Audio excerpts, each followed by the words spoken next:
Muito bem, irmãos amados, nós vamos abrir a palavra na carta de Paulo aos Gálatas, capítulo de número 4. Gálatas 4, de 8 ao 20. Nós estamos aí numa série de mensagens. O tema geral é a grandeza e a suficiência da obra de Cristo. E hoje nós vamos refletir aí do capítulo 4, do versículo 8 ao 20. Filhos amados e conhecidos pelo Pai. Amém? Todos acharam? Gálatas 4, do 8 ao 20.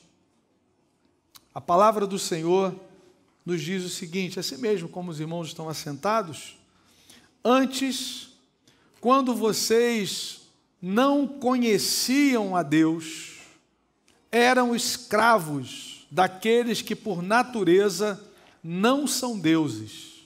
Mas agora, conhecendo a Deus, ou melhor, sendo por Ele conhecidos, como é que estão voltando aqueles mesmos princípios elementares, fracos e sem poder?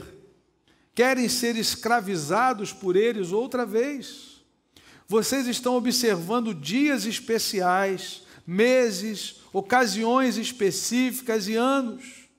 Temo que os meus esforços por vocês tenham sido inúteis. Eu lhes suplico, irmãos, que se tornem como eu, pois eu me tornei como vocês. Em nada vocês me ofenderam. Como sabem, foi por causa de uma doença que lhes preguei o Evangelho pela primeira vez. Embora a minha doença lhes tenha sido uma provação, vocês não me trataram com desprezo ou desdém. Ao contrário, receberam-me como se eu fosse um anjo de Deus, como o próprio Cristo Jesus. O que aconteceu com a alegria de vocês? Tenho certeza que, se fosse possível, vocês teriam arrancado os próprios olhos para dá-los a mim. Tornei-me inimigo de vocês, por lhes dizer a verdade? Os que fazem tanto esforço para agradá-los não agem bem, mas querem isolá-los a fim de que vocês também mostrem zelo por eles. É bom sempre ser zeloso pelo bem, e não apenas quando eu estou presente. Meus filhos, novamente estou sofrendo dores de parto por sua causa, até que Cristo seja formado em vocês. Eu gostaria de estar com vocês agora e mudar o meu tom de voz, pois estou perplexo quanto a vocês. Que o Senhor nos abençoe com a leitura da sua palavra. Amém, queridos? Meus irmãos, na última mensagem dessa série, o presbítero Léo falou na semana passada, e ele nos mostrou que Deus, por meio de Cristo, não apenas afastou sobre a nossa cabeça a maldição, né? A maldição da lei, a condenação daqueles que tentaram enveredar-se pelo caminho de buscarem méritos em si mesmo, mas não conseguem guardar toda a lei e por conta disso se tornam réus de toda a lei. Por isso a Bíblia diz: maldito, né? Aquele que tenta viver por esse caminho. Não, é impossível você dar conta de tudo isso. E no capítulo 3, nós vimos isso, que o Senhor Jesus se fez maldição em nosso lugar, e Ele agora fez de nós membros da sua família. O presbítero Léo pregou do versículo 26 do capítulo 3 até o capítulo 1, versículo 7. E no versículo 26 ele leu: todos vocês são filhos de Deus, mediante a fé em Cristo Jesus.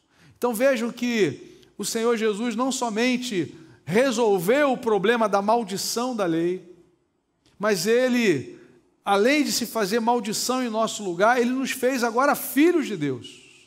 Nós pertencemos à família de Deus, agora nós temos uma herança. Pertencemos à família, somos filhos de Deus, herdeiros de Deus e co-herdeiros com Cristo. No versículo 27, pois os que em Cristo foram batizados de Cristo se revestiram. Paulo usa muito essa ideia de ser vestido ou revestido de Cristo. Ou seja, nós agora nos apresentamos diante de Deus justificados por Jesus. Quando Deus olha para você, para mim, nós que cremos nele, ele vê a Jesus. Nós estamos vestidos de Cristo, louvado seja Deus. Fomos revestidos do Senhor quando fomos batizados, quando fomos identificados com ele, nos arrependendo dos nossos pecados e confessando o senhorio de Cristo, nós somos revestidos do Senhor Jesus Cristo. Na sequência, nós vimos que o Senhor enviou o seu Filho, no capítulo 4, versículo 4, né? Na plenitude do tempo, Deus enviou o seu Filho, o Filho perfeito, um ser humano perfeito, ou seja, nascido de mulher, significa que ele era homem verdadeiramente, com uma humanidade perfeita. Mas Deus não somente enviou o seu Filho, mas Deus também enviou o seu Espírito. Louvado seja Deus. E nós fomos selados com o Espírito Santo, e agora nós chamamos Deus de Pai. Versículo 6, e porque vocês são filhos, Deus enviou o Espírito do seu Filho ao coração de vocês, e ele clama, Abba, Pai. Louvado seja Deus. A nossa identidade foi alterada. Agora nós somos filhos e filhas de Deus. E o versículo 7, que foi o último versículo lido na semana passada, Paulo diz, assim você já não é mais escravo, mas filho. Aleluia. E por ser filho, Deus também o tornou herdeiro. Nós temos uma herança. A semana passada eu estava lendo um texto do Antigo Testamento que me chama muita atenção, falando de Nabote. Nabote era alguém que tinha uma vinha, que era uma herança de família, e Acabe, aquele rei perverso, marido de Jezabel, quis se apropriar da vinha, na verdade quis comprar a vinha de Nabote, porque era ao lado do palácio de Acabe. E quando o rei foi falar com Acabe, oferecendo dinheiro, ele falou assim, longe de mim abrir mão da herança dos meus pais. E ele morreu lutando pela sua herança. Jezabel, quando viu Acabe meio cabisbaixo chegando em casa, ela falou, o que houve? Não, eu quis comprar a vinha de Nabote, mas Nabote não quis me vender. Ele queria transformar a vinha de Nabote numa horta, diz o texto. E aí Jezabel, com aquele espírito maligno agindo na sua vida, fez uma trama, envolveu Nabote e ele então morre. Mas a Bíblia diz que Deus levanta o profeta Elias e denuncia o pecado de Acabe. E Deus fala através de Elias, você mata, ainda rouba a herança. Deus reconhecia a herança de Nabote.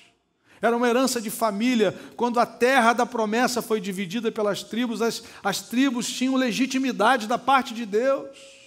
Era uma herança legítima, e nós temos uma herança legítima, nós somos herdeiros de Deus e co-herdeiros com Cristo. Por isso nós devemos valorizar a nossa herança, querido. Nós não podemos negociar aquilo que é a prioridade da nossa vida. Louvado seja Deus. As demais heranças vão ficar por aí. Aquilo que muitas vezes as famílias se matam, brigam, vão ficar tudo por aqui. Mas a nossa verdadeira herança é que nós somos filhos de Deus, herdeiros de Deus e co-herdeiros com Cristo. E nós abrimos a leitura de hoje pensando exatamente nisso. E Paulo usa aqui duas expressões de tempo, no versículo 8 e no versículo 9, mostrando aqui um contraponto. No versículo 8 ele diz antes. Antes o quê? Antes, quando vocês não conheciam a Deus. E no versículo 9 ele diz agora, conhecendo a Deus, ou melhor, sendo por Ele conhecidos. Então houve uma mudança na minha e na sua vida.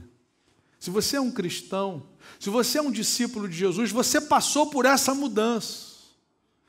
Há um antes e um depois na sua vida. E o que está no meio é a obra da misericórdia de Deus, é o lavar regenerador e renovador do Espírito Santo, que mudou a sua vida, que mudou a estrutura da sua vida, que mudou o alvo da sua adoração, que mudou a sua motivação para viver. Louvado seja Deus por isso. E hoje nós queremos, avançando um pouquinho nessa sequência do capítulo 4, perceber que nós não somente somos, segundo o texto de Gálatas 4, filhos de Deus e filhas, amados e amados por meio da fé em Cristo Jesus e por isso herdeiros, mas também nós somos conhecidos por Deus. Esse é um dado muito importante, que faz toda a diferença na minha e na sua vida. E por que essa verdade é importante? Paulo diz aí no versículo 9, mas agora conhecendo a Deus. Ou melhor, Paulo não está se corrigindo, dizendo, não, o que eu falei está errado. Não, ele está ampliando. Conhecemos a Deus? Sim, conhecemos a Deus, o Deus que se revelou em Jesus Cristo, mas mais do que isso, nós somos conhecidos por Ele. E por que isso é importante? Em primeiro lugar, a certeza de que somos amados e conhecidos por Deus nos livra da idolatria e da religiosidade. Somos conhecidos por Deus. O Deus que criou o universo, o Deus que disse, haja luz e houve luz. O Deus que organizou as galáxias. O Deus que colocou a Terra nesse planeta habitável, numa distância precisa do Sol, queridos. Se a Terra estivesse um pouquinho mais próxima do Sol, nós morreríamos queimados. Se ela estivesse um pouquinho mais afastada, nós morreríamos congelados. Deus colocou todas as condições favoráveis para que haja vida na Terra, no planeta. Todas as condições.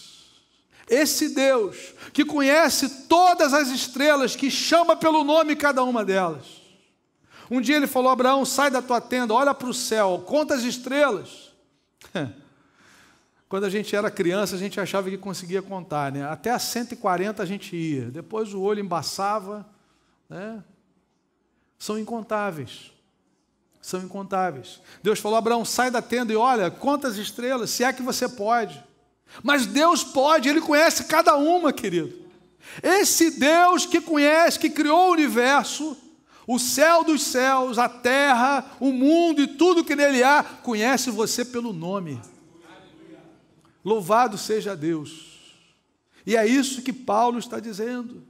No passado, os gálatas eram idólatras. No versículo 8, ele diz, antes, quando vocês não conheciam a Deus, vocês eram escravos. Escravos de quem? Daqueles que por natureza não são deuses. E havia uma relação de adoração aos ídolos, feitos de pedra, de pau, de ferro, que tem boca, mas não falam, que tem olhos, mas não veem, que são manipulados pelo homem. Isaías diz, vocês vão lá, o homem vai lá no bosque, corta a lenha, com uma parte ele corta a madeira para cozinhar, para cozer, com a outra parte ele faz um ídolo, ele se dobra diante desse ídolo. O homem fez o ídolo de madeira, ele dobra. Aí Isaías fala assim, grudaram-se os olhos. O que ele quer dizer com grudaram-se os olhos? É uma cegueira espiritual. Há uma ação maligna. Paulo diz, escrevendo aos Coríntios, que há demônios que agem por trás disso, tentando tirar a adoração que é exclusiva e merecida somente do Deus Criador e Redentor, Cristo Jesus. Paulo diz, vocês eram assim no passado. Mas agora, parece que vocês desaprenderam. Parece que vocês perderam de vista, por isso a luta de Paulo. Eu estava na célula esses dias, e aí uma irmã falou assim, pastor, parece que Paulo estava aqui nessa carta, mas é o óbvio, Paulo está dizendo, vocês conheceram a Cristo, vocês foram chamados das trevas, por que vocês estão voltando à escravidão agora? Se no versículo 8 o problema era a idolatria, no versículo 10 é religiosidade. Paulo está dizendo para eles, vocês estão observando dias especiais, meses, ocasiões específicas, voltaram de novo. Aquilo que Jesus fez por vocês não é suficiente, você tem que guardar dia, tem que guardar ano, tem que fazer aquilo outro, tem que se circuncidar, tem que ir todo sábado na sinagoga, tem que fazer isso. Vocês agora voltaram, saíram de um extremo e foram para o outro. Então, irmãos, a certeza de que nós somos amados e conhecidos por Deus nos livra da idolatria e da religiosidade.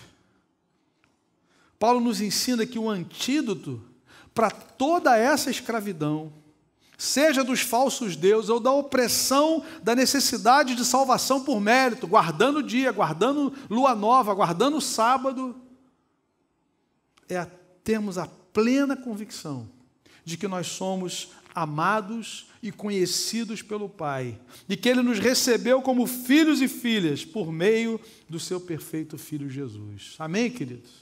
Isso é libertador para nós.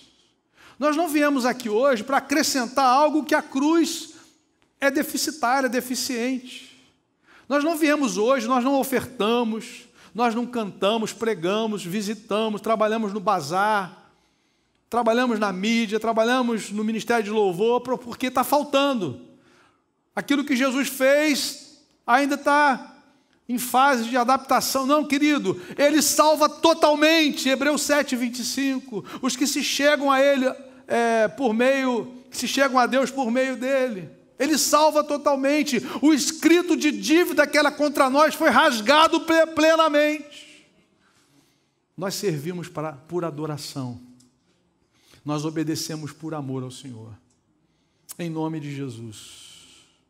Agora, parece que Paulo deixa muito claro que a grande verdade que precisa permear o nosso coração é o fato de que o Senhor nos conhece. No verso 9, agora conhecendo a Deus, ou melhor, sendo por Ele conhecido. Por que isso é importante? 2 Timóteo, capítulo 2, a palavra do Senhor diz, 2 Timóteo, capítulo 2, versículo 16 a 19. Segunda carta de Paulo a Timóteo. Veja que informação interessante. A palavra nos diz: evite as conversas inúteis e profanas, 2 Timóteo 2,16, que se dão a isso, pois os que se dão a isso prosseguem cada vez mais para a impiedade. O ensino deles alastra-se como câncer. Entre eles estão Himeneu e Fileto. Estes se desviaram da verdade, dizendo que a ressurreição já aconteceu. E assim alguns pervertem a fé. Entretanto, guarde isso no seu coração. Entretanto, o firme fundamento de Deus permanece inabalável e selado com esta inscrição, : abre aspas, o Senhor conhece quem lhe pertence. Aleluia! E afaste-se da iniquidade todo aquele que confessa o nome do Senhor. O Senhor conhece os que lhe pertencem. Amém, querido? Que coisa maravilhosa, que certeza gloriosa. Em Números 16, versículo 5, quando Corá, ele faz uma rebelião contra a liderança de Arão, de Moisés. No auge da sua rebelião, em Número 16, 5, Moisés diz assim: o Senhor mostrará quem lhe pertence, porque o Senhor conhece. O Senhor conhece os que lhe pertencem pelo nome, louvado seja Deus. Não há nada que Ele não vasculhe na sua alma, no seu coração. Você é conhecido de Deus. Por que isso é importante? No juízo, os que ouvirão, apartai-vos de mim, são aqueles a quem Jesus dirá: nunca vos conheci, Mateus 7, 21. Por que nunca vos conheci? Porque não tiveram as suas vidas regeneradas e lavadas no sangue do Cordeiro. Todas as pessoas que foram lavadas no sangue de Jesus são conhecidas por Deus. Ele conhece pelo nome. Os seus nomes estão escritos no livro da vida. Tem um relacionamento com Ele, porque conhecer na Bíblia é mais do que percepção intelectual. Conhecer na Bíblia nos traz a ideia de relacionamento com a pessoa amada. Nós amamos a Deus porque Deus nos amou primeiro, e tendo derramado o seu amor por nós por meio de Jesus, e Ele nos conhece. 1 Coríntios capítulo 8, versículo 3, veja o que a Bíblia diz. 1 Coríntios 8, versículo de número 3. Mas quem ama a Deus, este é conhecido por Deus. Querido, você é conhecido pelo Pai. Pai conhece você perfeitamente. A oração do salmista é: sonda-me, ó Deus, e conhece o meu coração. Prova-me e conhece os meus pensamentos. O Senhor nos conhece. Conhece os que lhe pertencem, porque são vidas que se arrependeram e confessaram a Cristo como Senhor. Isso é libertador para nós. Nós não precisamos ser um joguete agora, manipulado por isso, ou por aquilo, por aquela ideia. Não, o Pai sabe que eu sou dele. O Pai sabe que você é dele, que você pertence a ele. Ele conhece você profundamente. Ele te resgatou e ele conhece você na sua intimidade. Quando você está orando, Jesus diz: o Pai te vê em secreto. Ele te conhece. Conhece o seu levantar e o seu deitar. Conhece os anseios mais profundos do seu coração. Um dia Jesus está voltando da rua com Pedro, e aí Pedro foi questionado: vocês não pagam impostos? Jesus não precisava, né? Descendente de Davi. Mas Jesus falou assim: Pedro, você faz o seguinte, você pega um anzol, você vai pegar o peixe, o primeiro peixe que você pegar tem uma moeda lá dentro. Você paga para mim e para você. O Deus que criou o universo enxerga uma moeda dentro de um peixe, conhece você pelo nome. Você está temendo o que nessa vida? O Deus que rasgou o filho dele na cruz por você, porventura ele não vai cuidar do seu dia a dia, não vai cuidar das suas finanças, não vai cuidar da sua saúde, não vai cuidar da sua filha. O Deus que rasgou o Filho dele na cruz por mim e por você, porventura não nos dará graciosamente com ele todas as coisas. Você está preocupado com o quê? O Pai te conhece. Aleluia. Isso é libertador para nós. Isso nos livra da idolatria, da religiosidade. O Pai sabe quem é você. Você é dele. Paulo diz: agora, conhecendo a Deus, ou melhor, sendo por ele conhecidos. Por que vocês estão querendo voltar para guardar dia, mês e ano? O Pai sabe que vocês são dele. Vocês não foram chamados pela graça de Deus para pertencerem a Cristo. Ele não verteu o sangue dele para comprar vocês. Ele não batizou vocês no Espírito Santo. Vocês não foram tirados do império das trevas e trazidos para o reino dele. O nome de vocês não está rolado nos céus. Louvado seja Deus. Essa verdade é importante também, queridos, porque a certeza de que somos amados e conhecidos por Deus nos livra da tirania da aprovação dos homens.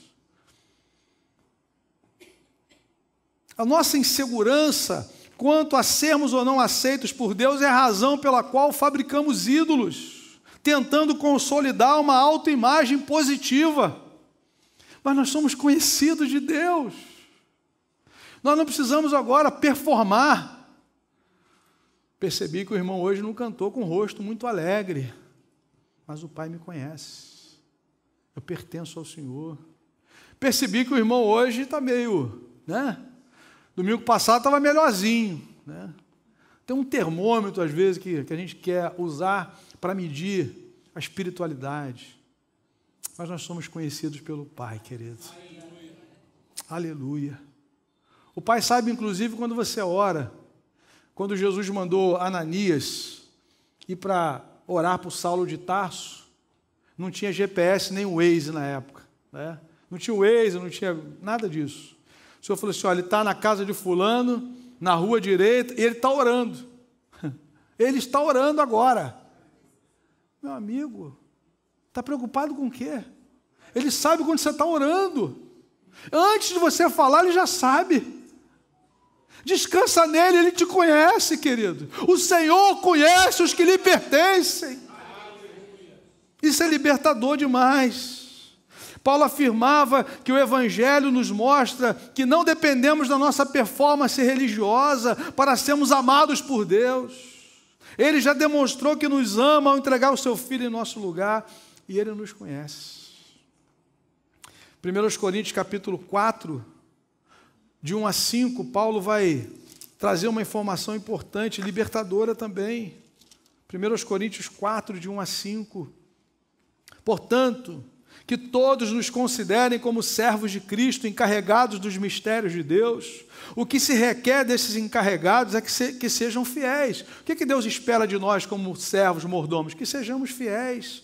Pouco me importa, diz o apóstolo, ser julgado por vocês ou por qualquer tribunal humano. De fato, nem eu julgo a mim mesmo.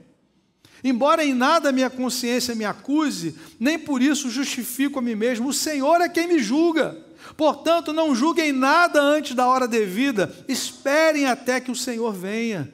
Ele trará à luz o que está oculto nas trevas e manifestará as intenções dos corações. Nessa ocasião, cada um receberá de Deus a sua aprovação.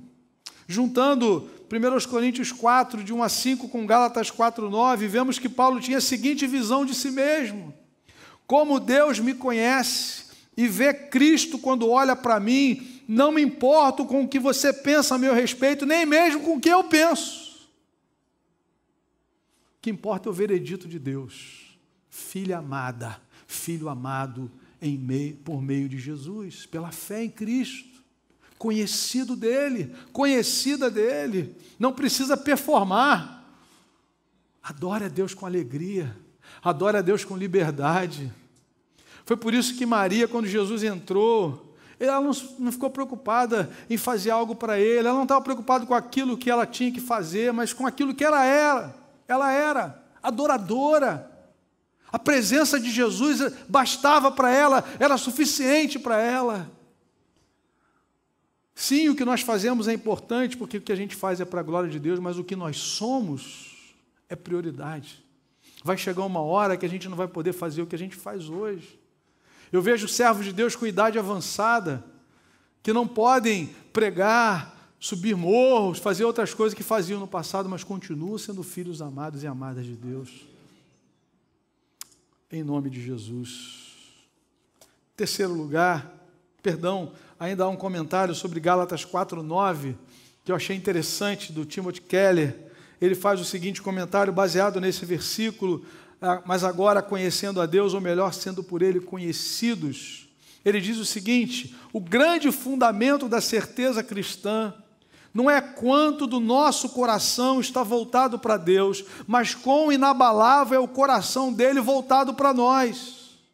Se começarmos a entender que somos conhecidos por Deus, não buscaremos amparar a nossa autoimagem, nossas obras, nem compareceremos diante dele baseado nelas. Não adoraremos nenhum ídolo, amaremos a Deus, aquele que nos conhece. Isso é libertador para nós. O Senhor nos conhece. Amém? Ele conhece o amor que você tem por Ele, Ele conhece o que Ele fez por você, Ele sabe o que Ele fez para te comprar, a maneira como Ele te encontrou, e por isso você pode descansar em nome de Jesus. Terceiro lugar, a certeza de que somos amados e conhecidos por Deus nos livra da dúvida e da insegurança diante dos sofrimentos. Interessante que na sequência do texto, depois dessa exortação, Paulo chama a atenção daqueles cristãos da Galácia sobre a mudança de atitude deles em relação ao apóstolo. Paulo está se lembrando do início, quando ele passou por aquela região, e assim, numa perspectiva humana, não estava nos planos de Paulo, não estava no seu planejamento estratégico passar por aquela região, mas Deus quis que aquilo acontecesse. E por meio de uma enfermidade, Paulo foi parar ali naquela região. Paulo diz isso a partir do versículo 12: eu lhes suplico, irmãos, que se tornem como eu. Depois ele diz, no verso 13, como sabem, foi por causa de uma doença, de uma enfermidade, que lhes preguei o evangelho pela primeira vez. E ele vai dizer na sequência que, chegando naquelas circunstâncias, possivelmente com um problema na visão muito grave, né? Que ele vai dizer que se fosse por eles arrancavam as próprias vistas e dariam ao apóstolo, possivelmente um problema grave na sua visão, fica nas entrelinhas do texto. Mas Paulo está dizendo que eles mudaram a atitude deles, mudaram a atitude. Paulo está perguntando, o que aconteceu com a alegria de vocês, no verso 15? E a grande lição que a gente aprende aqui, irmãos, é que, mesmo diante de circunstâncias adversas, a certeza de que nós somos amados e conhecidos por Deus deve trazer essa garantia para nós, a segurança, nos livrar de qualquer dúvida sobre a soberania de Deus. Deus age em todas essas situações. Ele diz: foi por causa de uma enfermidade física que os anunciei o Evangelho, seja por uma mudança de itinerário, ou alteração de uma agenda, ainda que não estivesse no plano de Paulo, Deus fez com que aquilo acontecesse. É muito interessante a gente olhar para as adversidades da nossa vida e enxergá-las sob a perspectiva de que nós somos filhos amados de Deus, que o Senhor nos conhece, e de que Deus transforma aquelas situações que muitas vezes nós julgamos que não são tão favoráveis para a glória dEle, para o nosso bem maior, para sermos mais parecidos com Cristo e para abençoar pessoas. Paulo está dizendo: olha, se dependesse de mim eu não iria ir, mas Deus permitiu uma enfermidade para que vocês conhecessem o Evangelho. Quantos cristãos você já ouviu dizer que pararam numa enfermaria, foram instrumentos de Deus para a conversão de pessoas, Deus curou e tirou dali? Quantas pessoas você conhece que, através do momento de desemprego, passaram uma adversidade, conheceram pessoas, aquela situação foi revertida, abençoaram vidas, permaneceram fiéis ao Senhor, mesmo na adversidade, e a vida seguiu, e se tornaram referências do Evangelho? Porque, amados, nós somos observados. Eliseu era observado. Vejo que este que passa por nós é um santo, um homem de Deus. Ele não dava uma palavra, mas ele era observado. E nós somos observados nas nossas alegrias, a maneira como nós celebramos a vida, mas também somos observados como nós encaramos as adversidades, na certeza do amor do Pai, na certeza de que o Pai não nos abandona em nenhuma circunstância da vida, que nada pode nos separar do seu amor. E Paulo está dizendo exatamente isso. Foi por meio de uma enfermidade que vocês conheceram o Evangelho. E vai acontecer conosco. Deus não promete abençoar os seus filhos e filhas afastando o sofrimento o tempo todo, mas Ele nos abençoa através dos sofrimentos. Por isso nós podemos confiar e descansar no plano que Ele tem para nós, porque Ele é bom o tempo todo. A circunstância aparentemente não é boa, mas Deus é bom. O caráter dEle é bom, então nós podemos confiar nele. Mesmo na enfermidade, mesmo na escassez, mesmo no desemprego, mesmo no abandono, mesmo na rejeição, mesmo na adversidade, na tribulação, Paulo passou por tudo isso. E diz aos Filipenses: aprendi a viver contente em toda e qualquer situação. O meu contentamento está no Senhor. E é mais ou menos o que ele está dizendo aqui. Nós somos conhecidos por Deus. Amanhã nós vamos amanhecer. Independente de quanto tem lá na sua conta ou do que está lá no seu armário, você é conhecido de Deus, amado por Ele. Em toda e qualquer situação, Ele é o teu Pai. Ele te ama profundamente. Ele entregou o bem maior dele por você. E por isso você pode descansar no Senhor. Amém, querido? Essa é a relação que você tem com Deus, de saber que você é conhecido dEle, que você é conhecida por Ele. Eu queria caminhar para as aplicações. Você conhece a Deus e é conhecido por Ele. Vejo que conhecimento na Bíblia não tem a ver somente com informação, tem a ver com relacionamento. Até mesmo a palavra de Deus usa isso no sentido de um casamento, né? Lembram sobre José, quando o anjo falou com ele sobre Maria? O texto diz assim: ele ainda não a conhecia, né? É uma intimidade profunda, a mais profunda que pode existir entre duas pessoas. E isso se aplica no conhecimento de Deus. Deus nos leva a essa intimidade de uma identidade alterada. Por isso que Paulo começa dizendo: antes vocês não conheciam a Deus, agora vocês conhecem, e mais ainda, melhor ainda, são conhecidos por Ele. Quando você está no meio de uma criança, está no meio de uma multidão, ela olha o pai assim, ela sabe quem é o pai dela. E o melhor de tudo, o pai sabe quem ela é. O Pai sabe quem você é, porque Ele comprou você por meio do sangue do Filho dEle. Ele selou você com o Espírito do Filho dEle. Nós vimos aqui no capítulo 4, no versículo 6. E porque vocês são filhos, Deus enviou o Espírito do seu Filho. O Espírito de Deus selou você. E você agora chama a Deus de Pai. E Ele conhece você. Conhece você porque o Senhor conhece os que lhe pertencem. Você já é conhecido de Deus? Lembram, queridos, daqueles 7 filhos de Seva, que foram expulsar demônios e disseram, olha, eu expulso de vocês, em nome de Jesus é quem Paulo prega. E o próprio Satanás falou assim, eu sei quem é Paulo, eu sei quem é Jesus, mas vocês eu não sei quem são, não. Há um conhecimento espiritual. E Deus nos conhece pelo nome, porque nós pertencemos a Cristo. E nada pode nos separar desse amor. E ninguém pode arrancar um filho de Deus, uma filha de Deus das mãos daquele que foi traspassado para te resgatar, que te conhece profundamente. Você já é conhecido de Deus. Lá no céu o teu nome está rolado lá. Aqui é minha filha, aquele ali é meu filho. Ele conhece você pelo nome. Segundo lugar, a convicção de que você é amado e conhecido por Deus já lhe libertou das armadilhas da aprovação dos homens e da pressão da religiosidade. Ou você ainda vive preso a isso? Não, eu não posso faltar ao culto de hoje. Irmãos, nós não viemos o culto porque nós não podemos faltar. Nós viemos aqui para celebrar o nosso Pai, o nosso Salvador, o nosso Senhor. Não, pastor, mas esse culto é muito importante. Se eu não vier, a irmã vai ficar chateada comigo, o pastor vai ficar triste comigo. Meu irmão, não venha ou deixe de vir, porque eu vou ficar triste ou vou ficar alegre com você. Venha para adorar o Deus que te conhece pelo nome. Sirva ao Senhor com alegria. O Pai te conhece pelo nome.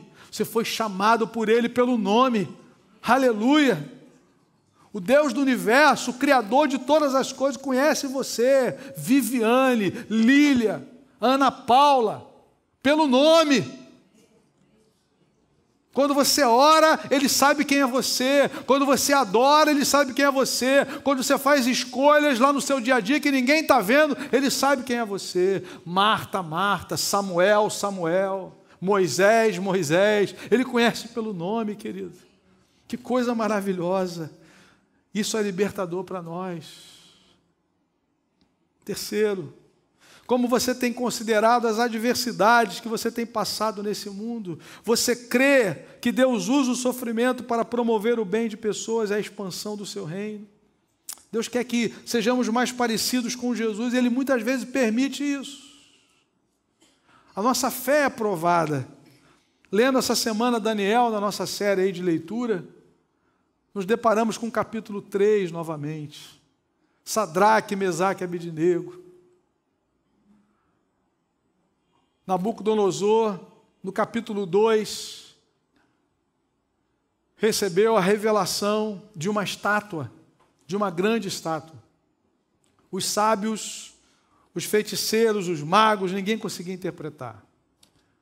A sentença era de morte. Eles pediram para que Nabucodonosor contasse o sonho para que eles pudessem dar a interpretação. Ele falou, não, assim não. Vocês vão contar o sonho e a interpretação. Aí, meu amigo, só a revelação do Pai, né? Só que Daniel tinha tinha uma intimidade ali diferente. E a palavra do Senhor diz que Deus revelou a Daniel. E havia uma estátua que começava com a cabeça de ouro e terminava com os pés de ferro com barro. São as grandes potências mundiais até o Império Romano. O mais lindo de tudo é que na visão vem uma pedra lançada sem mãos humanas e derruba aquela estátua, e essa pedra toma o mundo todo, que é o reino de Deus. O reino de Deus é eterno. Nabucodonosor passou, César passou, Faraó passou, mas Jesus é o Rei dos reis, Senhor dos senhores. Só que Nabucodonosor ficou encantado com a ideia. Puxa vida, hein? Eu sou cabeça de ouro.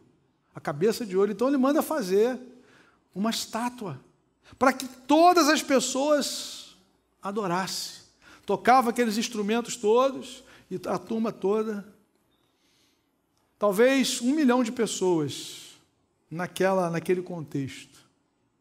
999.997 pessoas ajoelhadas e 3 camaradas de pé. 3. E aí foram denunciados. Esses homens não fizeram caso do Senhor, disseram para o rei. Eles ouviram a música e não se curvaram. Aí manda chamar, intimida, né? E dá uma oportunidade. Olha, vou fazer o seguinte, vamos esquecer o que aconteceu, né? Agora é um novo tempo, né? Agora o amor está aí, né? Vocês vão agora poder mudar de atitude, se vocês quiserem. Aí ele falou assim, Nabucodonosor, o negócio é o seguinte,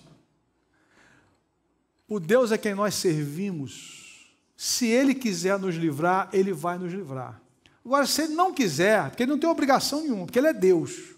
Se Ele quiser curar, Ele cura. Se Ele quiser restaurar, Ele restaura. Mas se não fizer nada disso, Ele continua sendo o único Deus da nossa vida. Nós não somos escravos da Babilônia, nós viemos aqui por causa do Senhor. Desde o início ficou claro isso. Das escolhas que eles fizeram, de renunciar à alimentação do rei, desde o início, e Deus foi só elevando esses homens. Agora é a hora da prova, a prova da fé. E eles disseram, não, nós não vamos nos curvar. Aleluia. Mas me chama a atenção o texto dizer assim, o Deus a quem nós servimos, o Deus a quem nós prestamos culto, dependendo da sua versão. E esses homens são lançados. Agora há um mistério no texto. O texto vai dizer que eles foram lançados amarrados.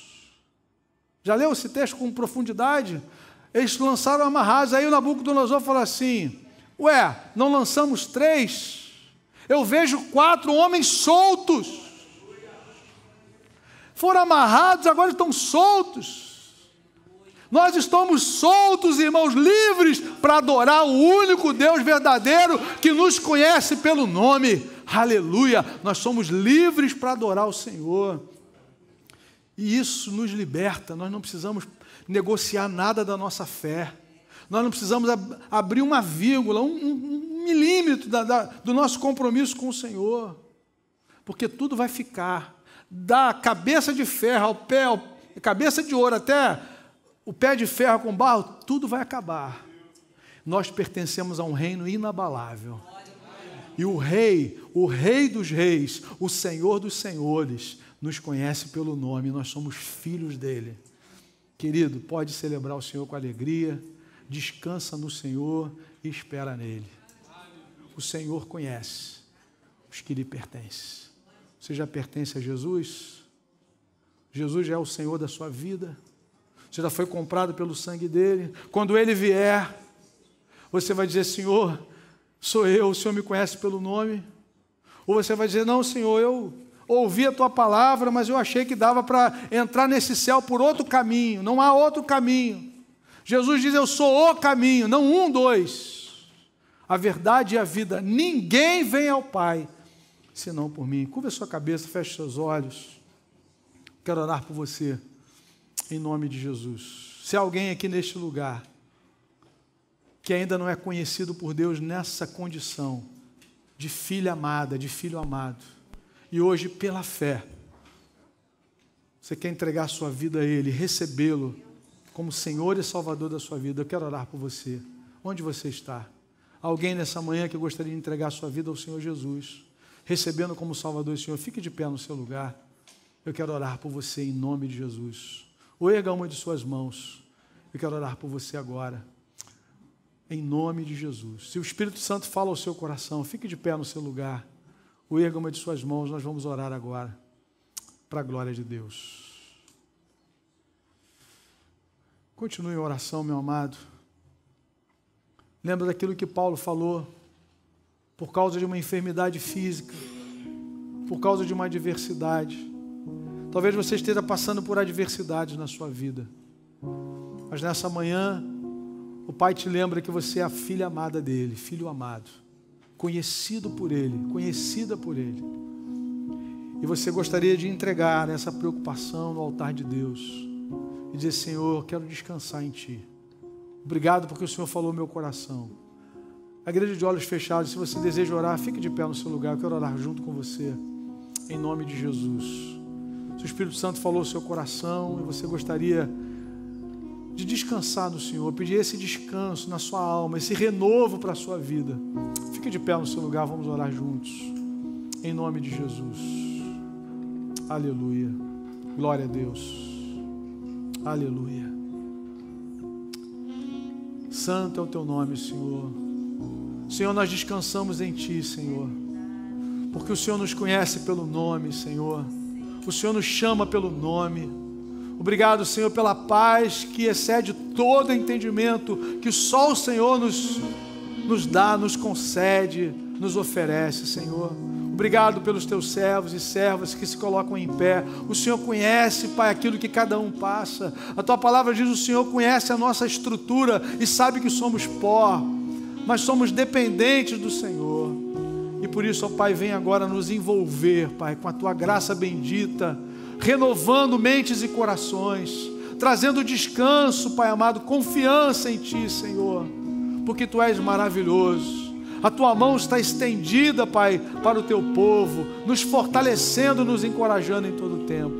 Muito obrigado, Senhor, que a Tua bênção seja sobre todo o Teu povo e que nós possamos a cada dia desfrutar desse relacionamento com esse Deus maravilhoso que nos ama, que nos conhece, que por meio de Jesus nos tornou seus filhos e seus herdeiros. Bendito é o Teu nome, em nome de Jesus. Amém. Vamos todos louvar o Senhor?